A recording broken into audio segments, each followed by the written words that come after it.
Hi everyone, getting an access denied error on Scribd can be pretty frustrating, especially when you're trying to open documents or audiobooks. In this video, I'll show you a few simple fixes that can help restore access fast. First, refresh the page if you're using a browser, or fully restart the Scribd app on your phone.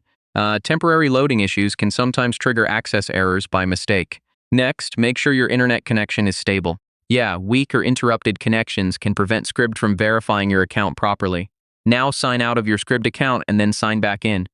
This refreshes your login session and can remove account authorization issues. If the error still appears, clear your browser cache or the Scribd app cache on Android devices. So old temporary files may be blocking access to Scribd servers. Another thing to check is whether you're using a VPN or proxy connection. Scribd may block certain IP addresses and display an access denied message. After that, check for app updates or reinstall Scribd completely. Yeah, outdated or corrupted app files can sometimes cause permission problems. If nothing works, contact Scribd support directly. They can check whether your account or region has any restrictions causing the error. Alright, those are the best ways to fix the Scribd access denied issue. Hopefully you're able to get back into your account now. Thanks for watching, and I'll see you in the next tutorial.